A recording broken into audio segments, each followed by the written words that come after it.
Welcome to the Louisiana Federation for Children webinar series. Today's segment, Special Needs Education 101, with Tera Myers, AFC Advisor for Special Needs Families. Let's welcome our webinar host, Tiffany Crawford. Good afternoon, everyone, and thank you all for tuning in to watch the first of a series of information and webinars on how do we help our children with special needs. And again, I'm so excited to have Ms. Tera Myers here, who has over 25 years of experience with working with individuals with disabilities. She's been advocating for school choice at the state and federal levels for over 17 years. And her son Samuel was one of the first recipients of Ohio's John Peterson Special Needs Scholarship, which she helped to get passed in 2011. And I'll tell you, I had the opportunity to listen to Tera a few weeks ago, and I was so inspired and motivated because she talked about her son and the struggle it was initially, and how because of vigilance and just persistence, she was able to get what was necessary, not only get what was necessary for Samuel, but to also help other parents. I'm also excited that our Louisiana Director of Operations, Mr. Paul Dolphin, is with us. And Paul is on right now. He might leave us for a few seconds, but come back. But he'll be working with us to make sure that we get you as much information as you need to help your children. Please, before we get started, I want to remind you to please share this information. If you know a parent or someone who has a child with disabilities and this information may be helpful, I encourage you to please share, please pass on the information. And towards the end of our webinar, we're gonna put some information up so that you can get in touch with Tera or contact us so that we can try and assist you. So with that being said, let's get started. Tera, you want to give a little more information or add anything before we start listening to these tips? Thank you, Tiffany. Thank you, Paul. It's really a pleasure to be here, and I'm really looking forward to sharing with parents and families and maybe teachers and administrators of how we can just really come together to make things better for parents and for children. So I thank you so much for having me today. I think we're going to start off with a video just giving a little bit of background information about myself and my son. So take it away, Paul.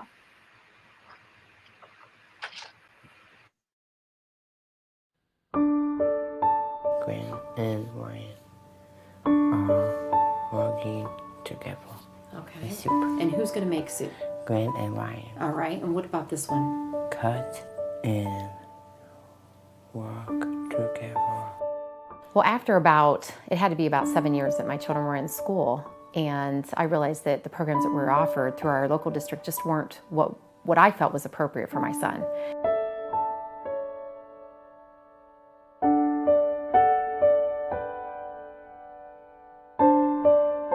For the past 10 years, my family has fought the battle of trying to provide an accessible and appropriate education for all of our children. My son, who the educational community regards as having multiple disabilities, has not had those opportunities to be educated in an environment that best suits his academic needs. Though I kept working and trying to find other avenues, I realized that the public entity held all of the funds for the kids, and I just kept thinking there has to be some way to collaborate with somebody else in order to get services provided. And all along through the process, I kept thinking, if this takes another year, we're going to get to the point where Sam's not going to be a partaker of this.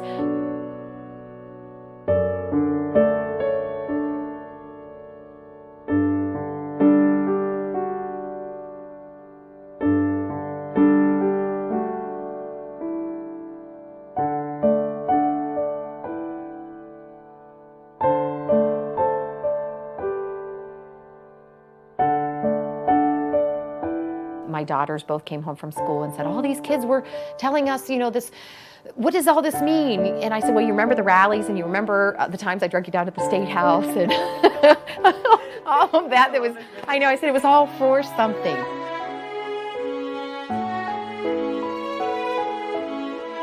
I just started crying. I was weeping over it. We were walking down the hall and Sam still looked a little perplexed. I said, do you know what this means? And he said, no, I have no clue. And are you excited for Mansfield Christian to go there next year? Yeah. Yeah.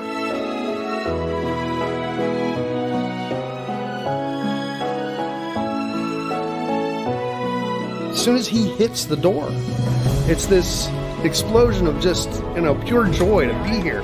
And just the kids being able to see that. School is awesome. I am graduated from my high school. I go to college.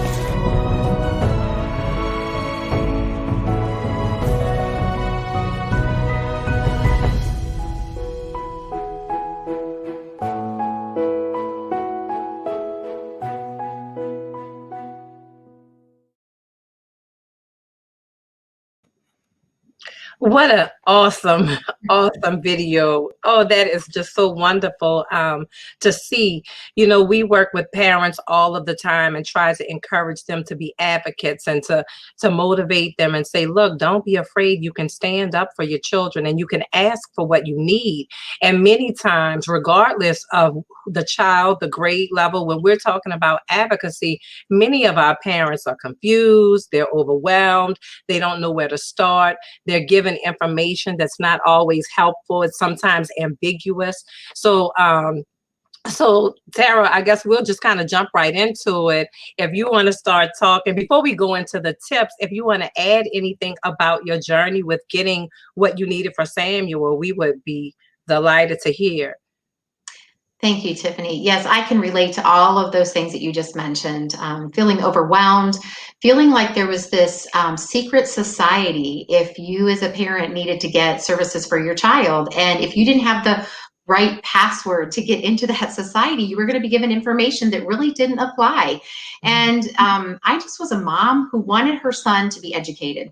And I wanted the same expectations for him as were expected of my daughters. And I couldn't believe that because he had a diagnosis attached to him, that he was being disregarded in regards to the education world, that we weren't going to expect very much of him. And I did not want him to attend 13 years of school to get a certificate of participation. I thought, this is ridiculous. So that's what brought me here today to share some of my tips, because I was that mom who spent years and years and years on this journey. And I thought at the end of it, if I can help one parent not have to go through those years and those troubles and those stakes that I did, then I'm here to do that. And so I've devised some tips and helps that maybe could just make the process a little bit easier and get parents ready to tackle this, because it shouldn't be a difficult journey. It might have some hills and valleys, but it should not be the struggle that so many of us are facing right now.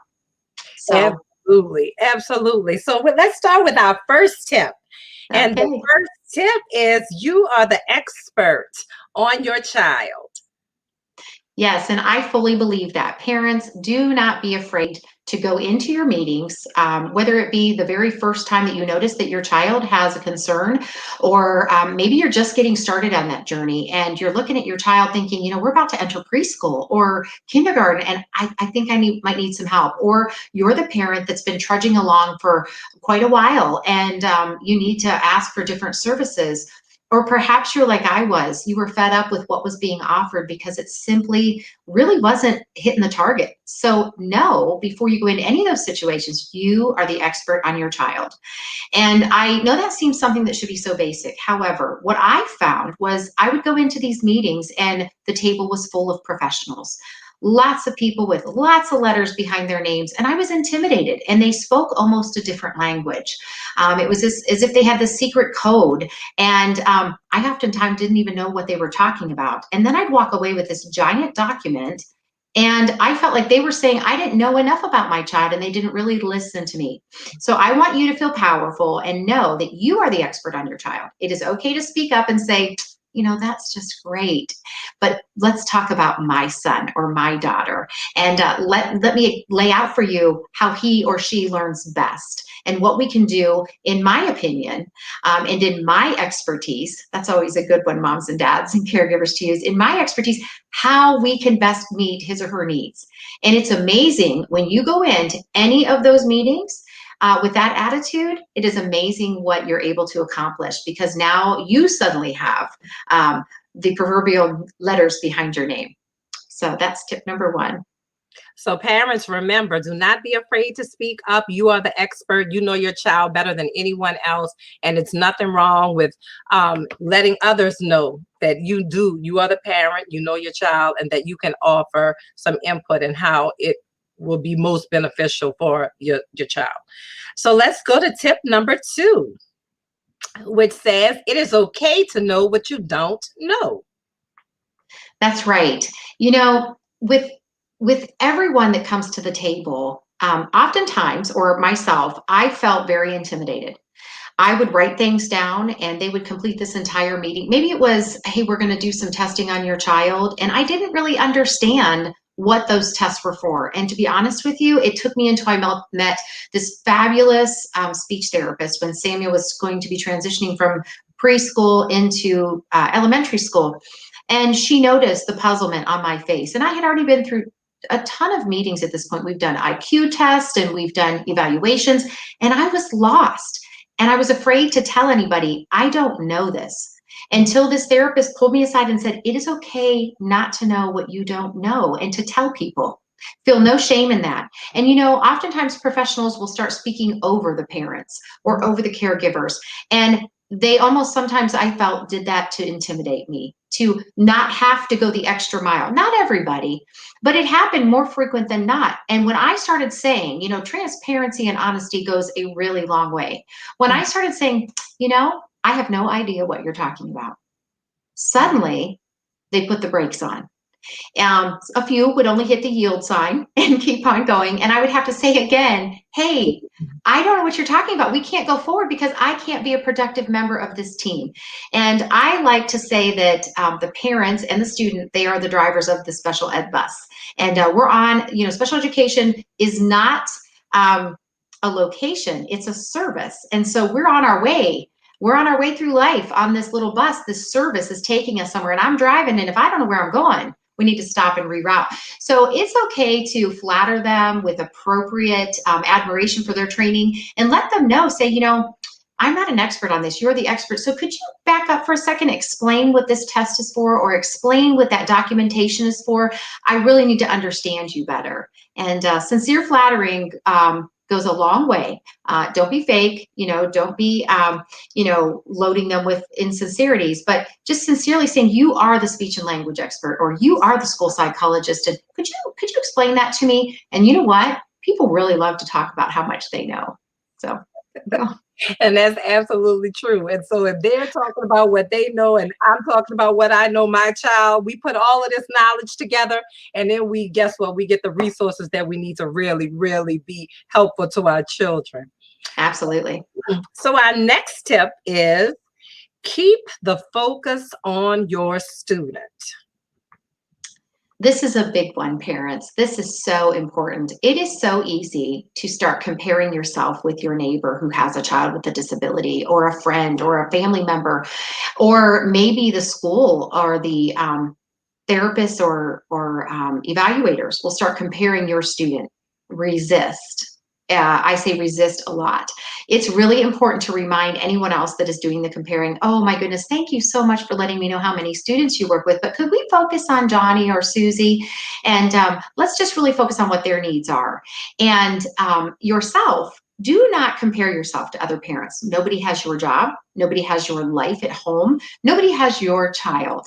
And though you want to celebrate your peers and the people around you, and you want to celebrate their accomplishments, don't cheat yourself by thinking that you should be doing exactly what they're doing.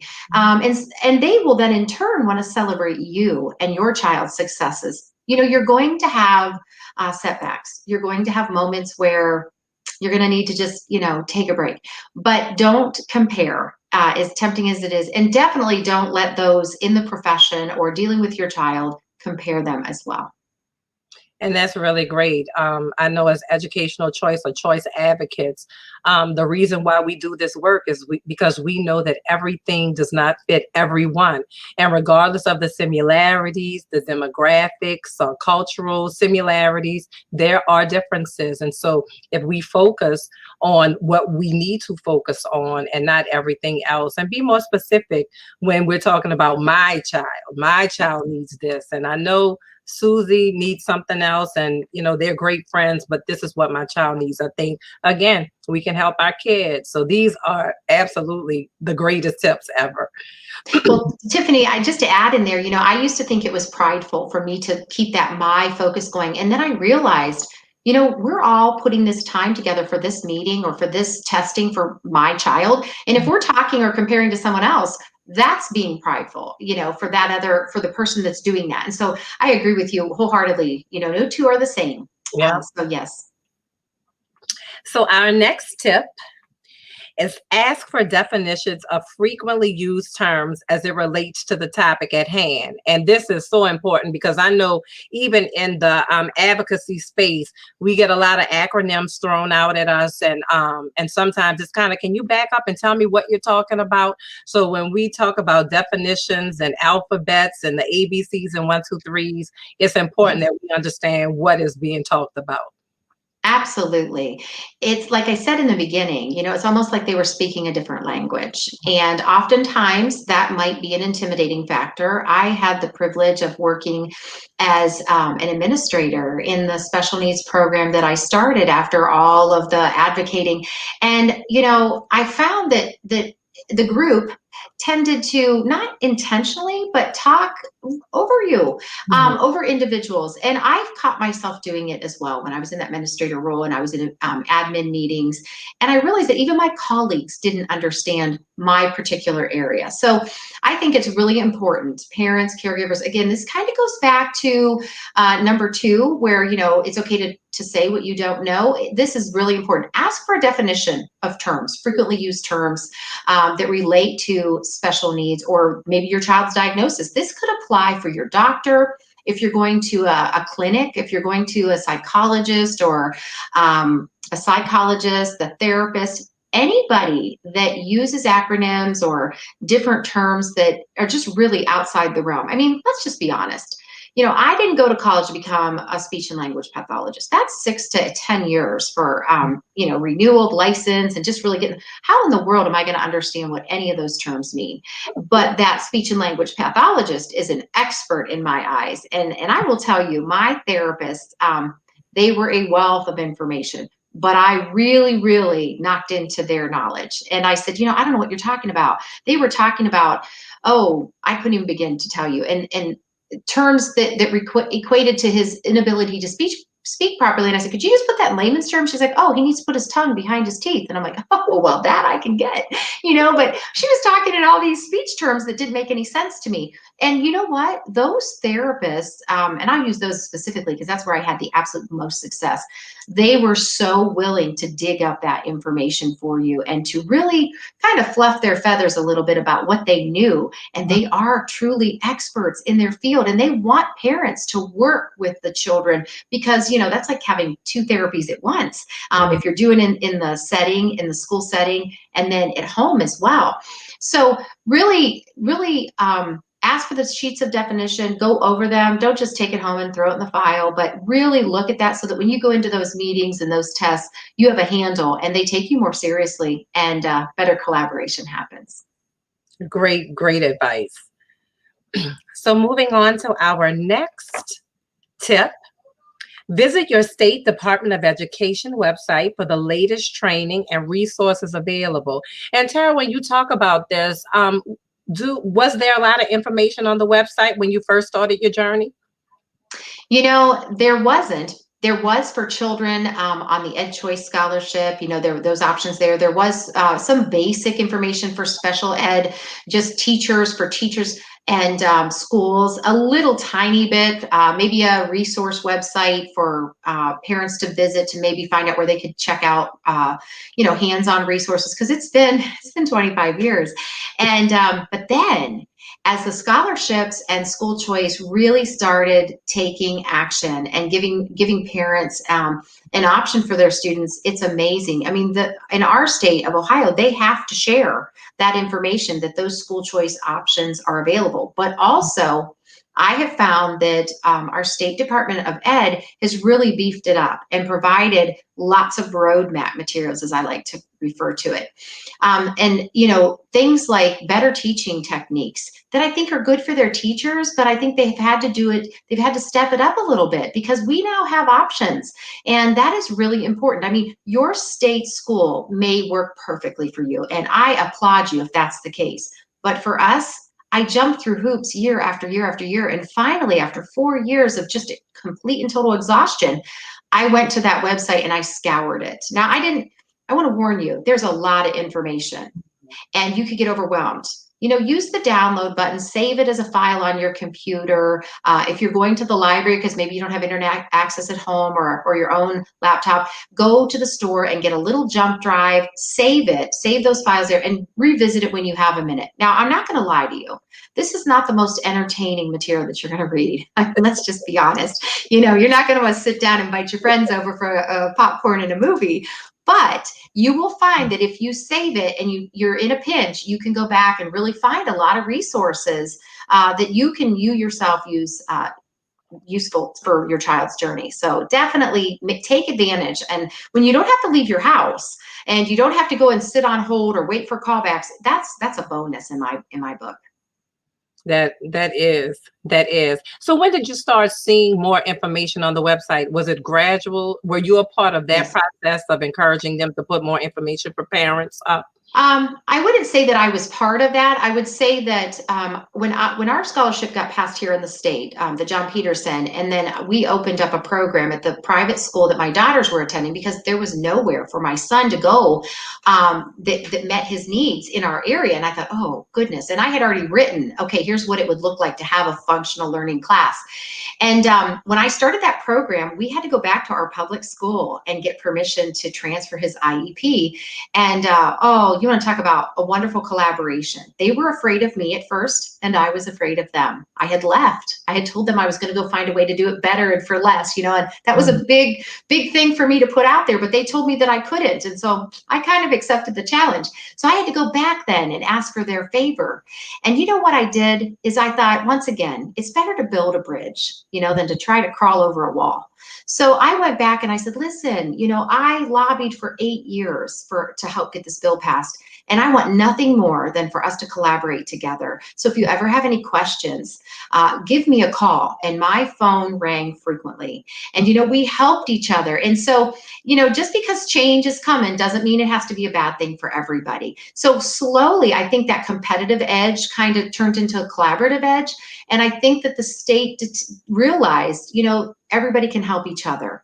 And that competition, so to speak, just made it better for the state to say, we've got to do better. And it was a gradual shift and lots of information. And I think also for our teachers that are state certified, they have to do a lot of recertification. So I think the state realized that as well. And it went hand in hand with choice and with public school as well. Great. So now our next tip, make a list of your child's strengths and weaknesses. Parents, this is really for you and your child. I never took a break when educating my son. The minute that he started preschool, we schooled all year long. I'm a type A. I apologize for that sometimes, but I knew that by reading books about Down syndrome, and my son does have autism as well, that if we don't use it, we're going to lose it. And that was true for my daughters as well. If they didn't read over the summer, they were going to lose it. And so, I took tactics that just really to encourage myself to remember we are making steady ground. I would take a notebook, and I liked bright colors, so I would pull out, I'd get one of these, I don't know if you can see it very well, like a neon paper notebook, and I draw a line right down the center. And I would do this about every 3 months because it was important for me to see progress and to not fall into that sea of self-pity and despair. There's always a however. There's always a pause where you can say, things are bad today. However, we made progress 3 months ago, and we're just on a journey. So I encourage parents to make that list. Your child will stay motivated when you say, look at your letters that you were writing 3 months ago, and look at that sloppy penmanship, but look at how well you've done. You really are strengthening your hands. I'm so proud of you. And so keeping that list of strengths and weaknesses, and I tend to, I put weaknesses there for the parents to just kind of focus on, but, successes and challenges. That's another way to put it. And that way you can kind of keep track as you go along and revisit. And it doesn't make you feel like you're on the proverbial treadmill either. Helps you see the milestones that you've passed. And I would imagine that keeping a list like that also, when you're going into these meetings to continue resources or continue to get other resources or better resources or more resources, to have a record of where we are now, where we're going, where we've been. I would imagine that would also be helpful in those discussions. Absolutely. So parents, make that list and keep that list updated, because as you continue this journey, this will be helpful. It will continue to be helpful for you, to inspire you to keep going, and then helpful to continue to get what is necessary to help your child. So another important tip that's really is great for this webinar and great for this topic, but it's also a great life skill note. Write it down, all of it. Keep a record. And that is so very important with whatever you're working on. So this is great in this space, period. Bills, dealing with bills, when you're dealing with anybody, it's important. Absolutely. Yeah, the thing with writing it down is you're told that all the time, and so few of us do it. So I got in the habit of keeping a pen or multiple pens everywhere. I have them in my car, I have them in my purse, I have them in my carry-all bag, I've got them on the dining room table, in the office, everywhere around where I think I might have that moment. And you can get creative. Some people don't like to leave those things laying around. Well, find a special spot in those locations. It's really important. And a pad of paper. It doesn't have to be fancy. I tend to use like I've got one now like this. I think this is like a 5x8 flip top, because they don't generally tear off easy. I keep multiple of those, and I'll get me a Sharpie marker and write on the top of that so that I can remember what it was that I was, maybe that's IEP notes or whatever. When we lead to the next webinar, I will share how I keep binders. And so this is like, I use it kind of like as my, like my guidebook, my terminal document. And in that I keep tabs, and I get myself some Astrobrite paper, and I label those. Those tabs are labeled, and that Astrobrite paper flows with what those tabs are. And so if I have that handy, I will open it right up and just start writing down who, what, where, when are the basics. And I tell my students that, my colleagues, my staff, I would tell them, just always remember the who, what, where, when. And that way, if you have an issue, that you can combat most of it and overcome it by being able to just pull out those notes. Last Friday, I was talking to Tiffany, and she told me XYZ, and we, you could just go over the whole gist of it, and generally you can help them solve the problem. Oftentimes people get their feathers ruffled because they don't have information. And so that communication piece is good. And if you can recall it, a lot of us forget things, and little details are easy to forget. So we're not talking write a journal, doesn't have to be pretty, just who, what, where, when, and write it down and keep it. And remember, if it's not written down, it never happened. And that is the same. We'll cover that in the IEP. If it's not written down, nobody ever promised it to you. So remember that. That is so true. And I'm glad I learned a lot of that. We're working with one of my favorite Louisiana state senators.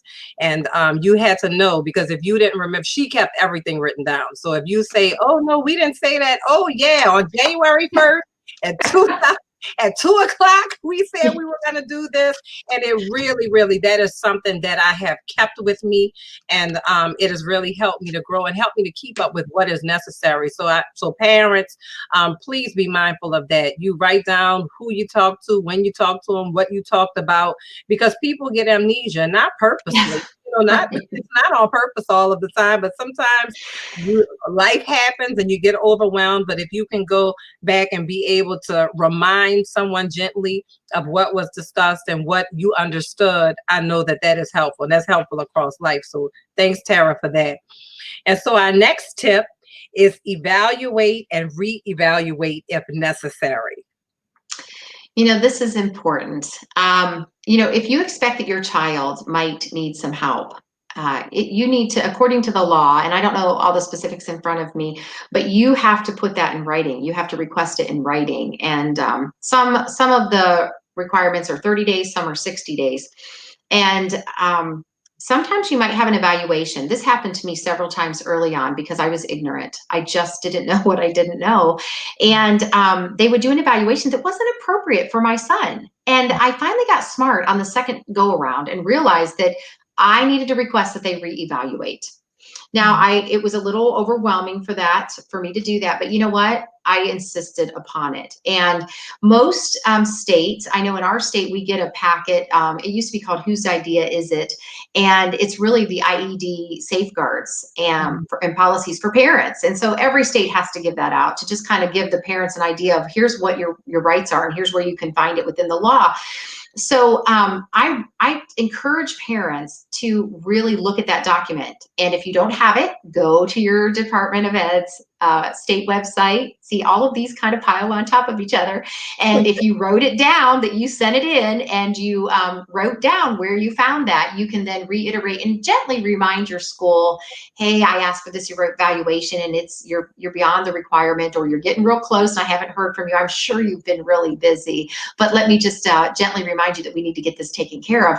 The goal is that you want everybody on your team to be useful to you.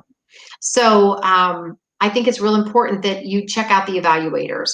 If you see that the person that's supposed to be working with your child, I had a parent most recently, the document said that a particular therapist was going to be working with them twice a week. And at the end of the 9 weeks, that person never worked with their child.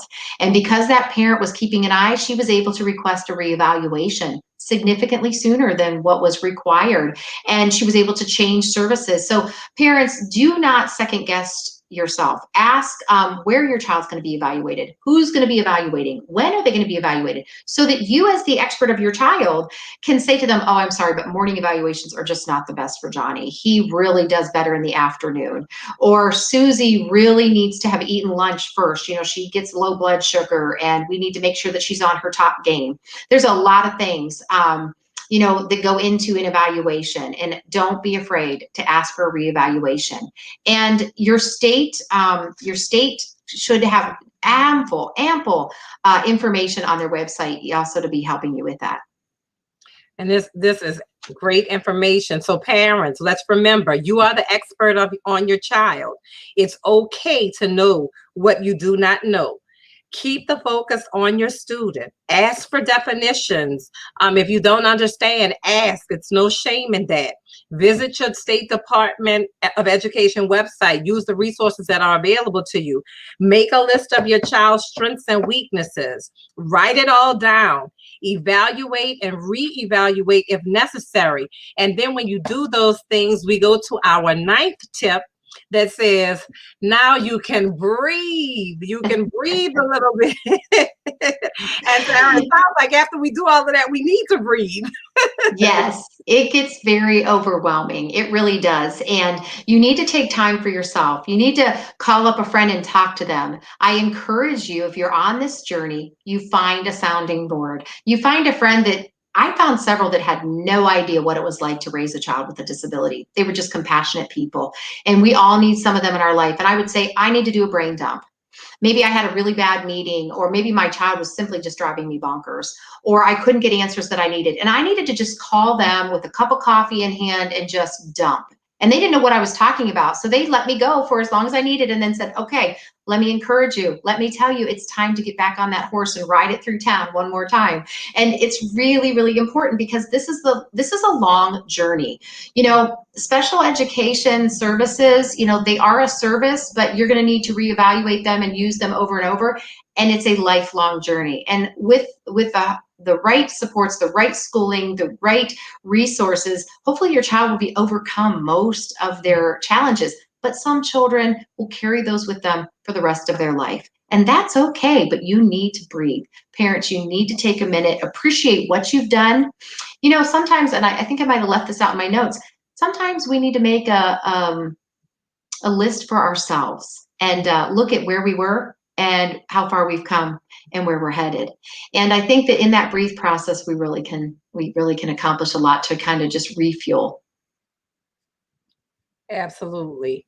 And so our final tip for today is never, never give up. Persistence is key. Yes. You know, you're going to feel like, if you don't already, or if you haven't at some point, feel like, why should I even bother? Every peer that I have been in contact with, every parent that has contacted me, even the parents that came and brought their students to my program, wanted to say, you know, what's this all for anyway? This is just too much work. This is so hard. I myself wanted to throw in the towel so many times. But you know what? Your children are counting on you. And today we have so many wonderful opportunities within a variety of states to have choice in where our children go, and many other states that are working on that. Do not give up. You know, there is hope out there for you. And I think back to my son. There were so many times when he was in public school that I just wanted to give up and say, okay, they're going to win. And I think about that and think, had I given up, he would have never had the opportunity. It took all the way until he was a sophomore in high school to get the option to choose where he went to school. And let me tell you, those last 3 years of high school were the absolute best years, I think, of his life. He took full advantage of that. And when I remember about how hard it was and why I want to encourage parents is, had I given up, he would not have the life that he has today. And so your child needs you. Hang in there, keep the fight going, and celebrate the fact that you are on your journey and you are going to help your child to reach their full God-given potential. Thank you so much for that, Tara. And we're going to encourage everyone to submit questions if you have not done so. Tara's happy to answer them. Paul has come back on to assist with that effort. Paul, we have any questions?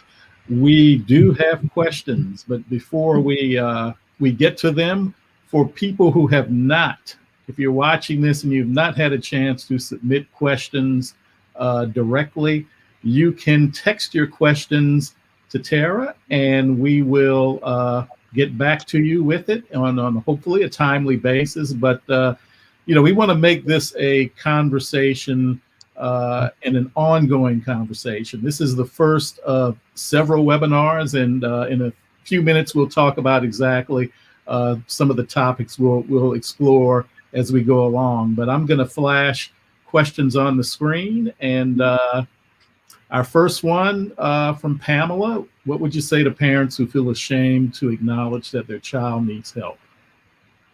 Oh, Pamela, that's a great question. I had a brother. Well, I still have a brother, but when his son was younger and he had challenges, and he didn't want to acknowledge that. He didn't want his son to be labeled. And I face this all the time with so many parents that simply don't want their child to be labeled.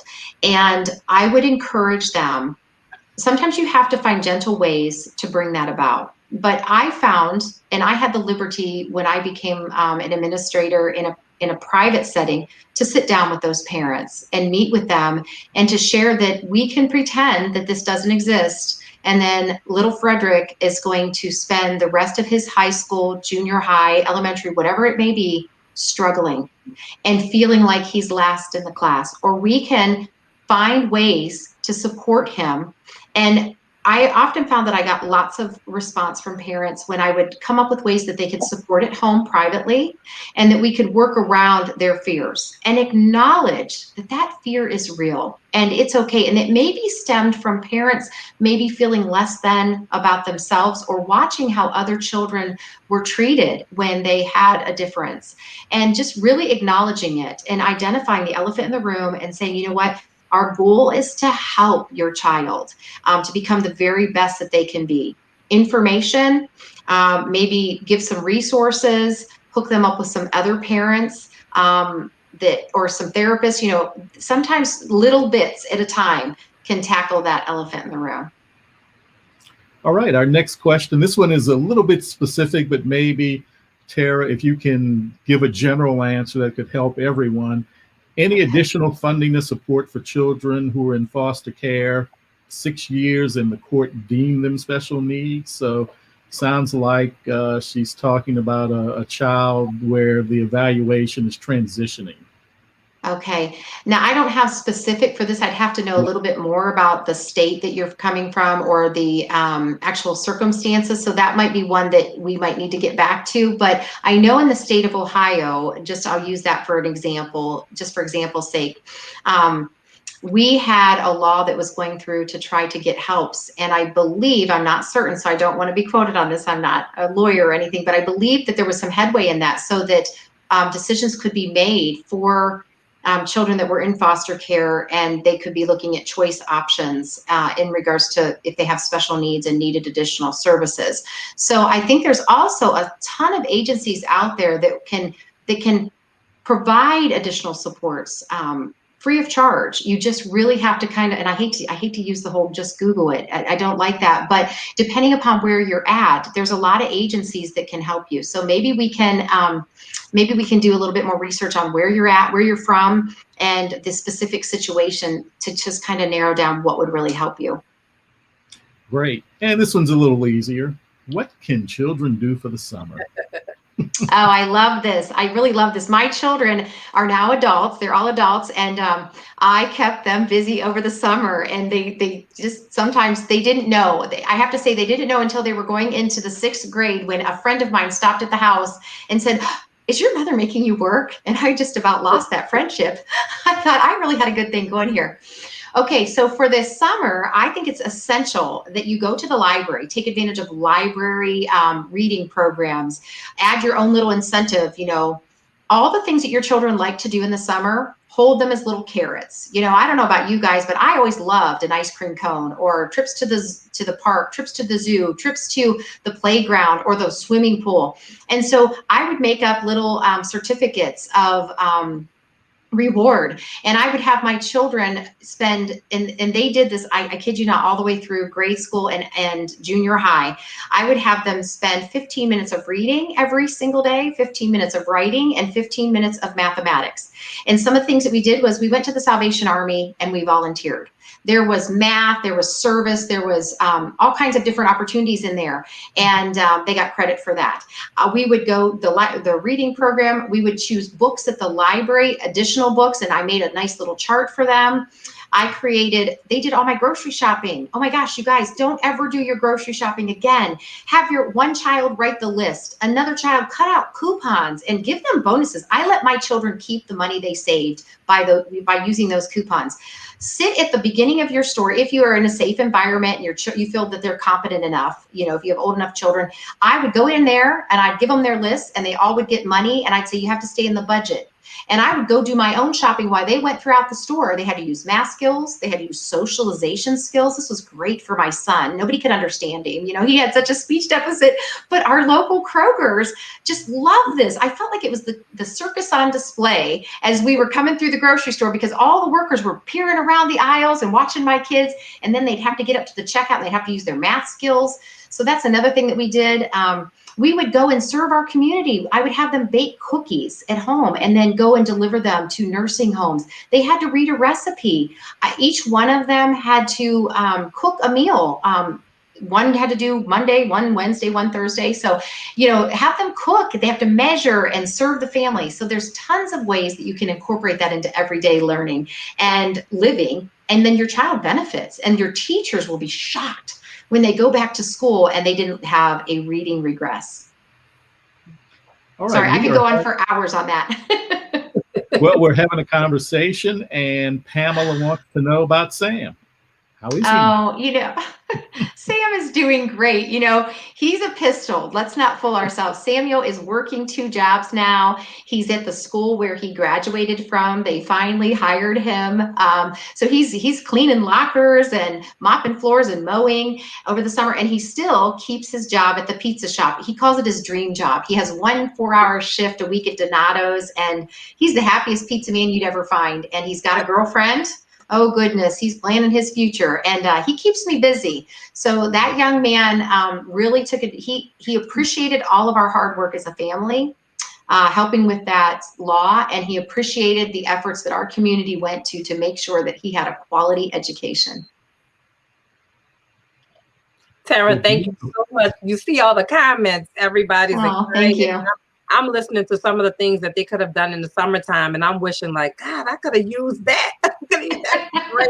I mean, really great information. And as I told you all earlier, when I heard Tara speak a few weeks ago, I was like blown away. I was so motivated and so inspired because she's so passionate.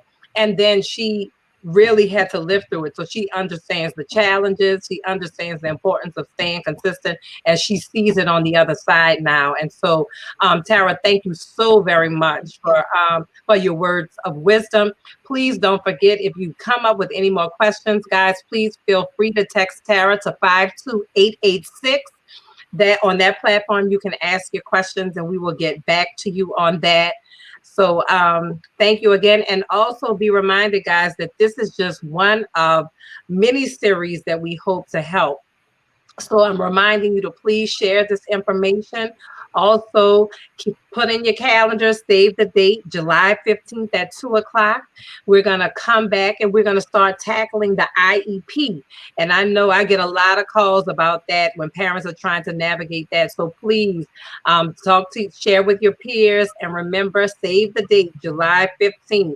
What do we need to know about an IEP? And that's going to be a first of another mini series, because that is a lot of information. And so Tara has agreed to come and make sure that she shares with you all the tips necessary when trying to navigate the IEP. Well, thank you, Tiffany and Tara. And we're going to set up some information on our website between now and as we move forward. We got some questions for specific information, and we're going to put that out there so that we can be continually helpful. So I think this was a great conversation. Thank you. All right. Well, we'll see you guys in July. July 15th.